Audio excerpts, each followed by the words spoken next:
భయపడొద్దు. అటు తలుపు తీసి ఉంచుతాను, రా.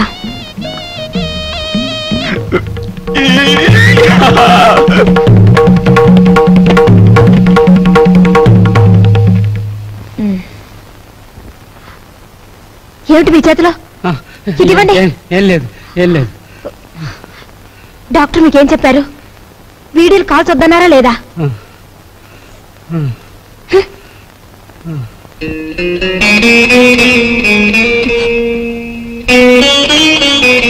సారీ. రోజు కిటికీ దగ్గర అలా చూస్తూ నిలబడిపోతావు. మనసు పాడైపోవడం లేదు. నువ్వు నాకంటే చిన్నవాడివి, నీకు ఆ విషయం తెలుసా? అన్నట్టు ఆ సోఫాలో ఉన్న ఆయన ఎవరనుకుంటున్నావు? తెలుసు, మీ ఆయన. ఆయన కడుపులో రాచపుండు. డాక్టర్లు బ్రతకడంటున్నారు. చాలా మంచి మనిషి. ఆయన ఎలాగైనా బ్రతికించుకోవాలి. దానికి బోలె డబ్బు కావాలి. అన్నట్టు నీ దగ్గర డబ్బుందా? నీ దగ్గర డబ్బుందా? నీ దగ్గర డబ్బుందా? నిన్నేరా అడిగేది. నీ దగ్గర డబ్బుందా? నేను డబ్బు కోసం వ్యభిచారం చేస్తున్నాను. ఫూల్. డబ్బు లేని చవటవి ఆ కిటికీ దగ్గర చేరి దేనికే ఆ చూపులు? ఇంకొక్కసారి అలా చూసావో వెళ్ళు, అవుట్.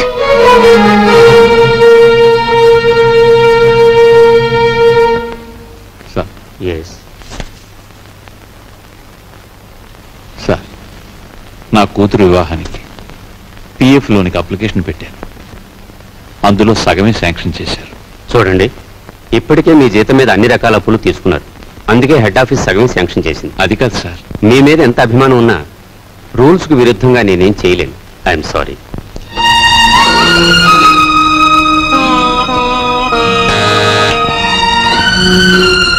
రాఘవయ్య మళ్ళీ అప్పుకేగా వీళ్ళే.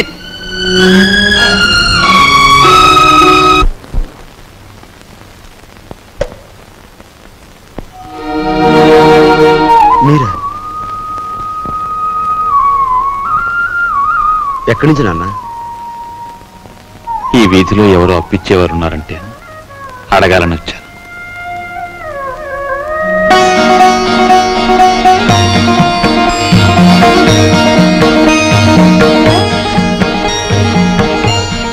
నాన్న,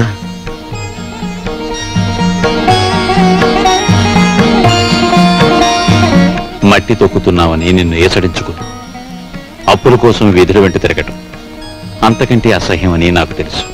నాన్న, నేను మారిపోయానని చెప్పేందుకు రాలేదు. మేం మారవని చెప్పటానికే నేను ఇక్కడికి వచ్చాను. నాన్న, అంతే. మేం మారం, మా తరం అంతే.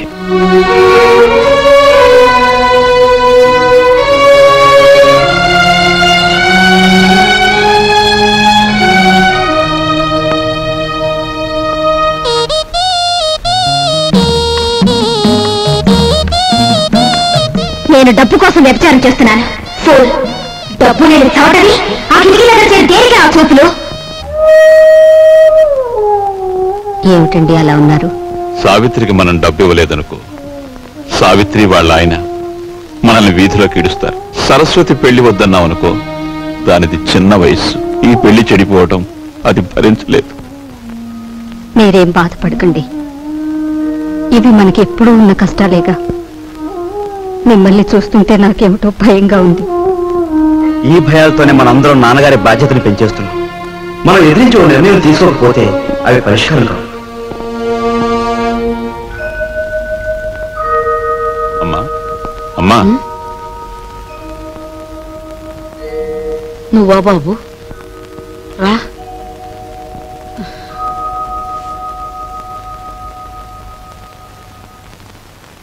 ఏంటి నాయనా? అమ్మా, మన సావిత్రికి నెలలో కట్నం డబ్బిచ్చి పంపిద్దాం అనుకుంటున్నాను. మా నాయనే, నువ్వు ఎప్పుడా పని చేస్తావా అని నేను 1000 దేవుళ్ళకు మొక్కుకుంటున్నాను. అమ్మా, సరస్వతి పెళ్లి కూడా వచ్చే నెలలో జరపాలని. శుభం. ఈ 2 శుభకార్యాలు జరిపించాలని ప్రావిడెంట్ ఫండ్ లోనికి అప్లై చేశాను. కానీ అనుకున్న దాంట్లో సగమే అందింది. అయితే ఇప్పుడు ఎలారా? అమ్మా, నేను డబ్బు కోసం ఎంత ఇబ్బంది పడినా ఏ రోజు ఏదీ నిన్ను అడగలేదు. కానీ ఇప్పుడు అడక్క తప్పడం లేదు. ఒకసారి నీ మెడలో ఉన్న గొలుసిస్తే. నా గొలుసా? ఆ మహారాజు పోయాక పుస్తలు చెడగొట్టుకుని చేయించుకున్నా నీ గొలుసు. ఇప్పుడు దీన్ని కూడా ఆరాయింపు చేస్తానంటావా? ఆ మాట అనటానికి నీకు నోరట్ట వచ్చిందిరా? అమ్మటానికి కాదమ్మా, అవసరం వచ్చింది కనుక తాకట్టు పెడదామంటున్నాను. ఈ 2 బాధ్యతలు తీరిపోతే డబ్బు రాగానే విడిపించేస్తానుగా. విడిపించేస్తావు? తోడ పుట్టిన చెల్లెలకి కట్నం డబ్బులు ఇచ్చి పంపించలేక చుక్కలు లెక్క పెడుతున్న వాడివి నా గొలుసు విడిపించేస్తానంటే నేను నమ్ముతాననుకున్నావా? ఒరే, నేను బంగారం మీద మోజుతో కాదురా ఈ గొలుసు వేసుకు తిరుగుతున్నది. మహారాజులాగా బ్రతికిన మీ నాన్న శ్రార్థం నువ్వెంత ఘనంగా పెట్టావో నేను ఇంకా మర్చిపోలేదురా. రేపు నేను చస్తే నన్నింత బుగ్గి చేయటానికి నువ్వు నలుగురిని చందాలెత్తకుండా ఉండటం కోసమేరా నా దగ్గర ఈ కాస్త బంగారం ఉంచుకుంది. అది కాదమ్మా. నువ్వేం మాట్లాడు. నాకు ఇహం కంటే పరం ముఖ్యం, బ్రతుకు కంటే చావు ముఖ్యం. ఇక ఎప్పుడు నీ అవసరాలకి నా గొలుసుకు మాత్రం లంకె పెట్టకు. వెళ్ళు.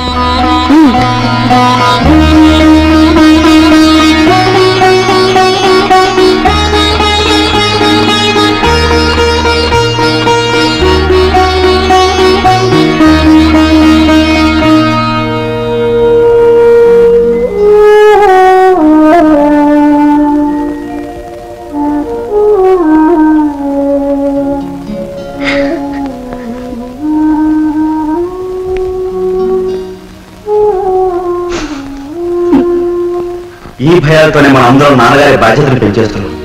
మనం ఎదిరించి నిర్ణయం తీసుకోకపోతే అవి పరిష్కారం కావు.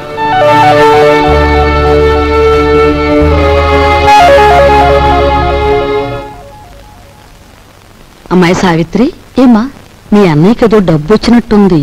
రేపు పొద్దున్నే మీ ఆయన్ని అడగమను, లేకపోతే అది కాస్త పులుసులో కలిసిపోద్ది. అలాగేనమ్మా.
తలుపు వేసి వెళ్ళాను కదా, ఇప్పుడు తీస్తుంది ఏమిటి?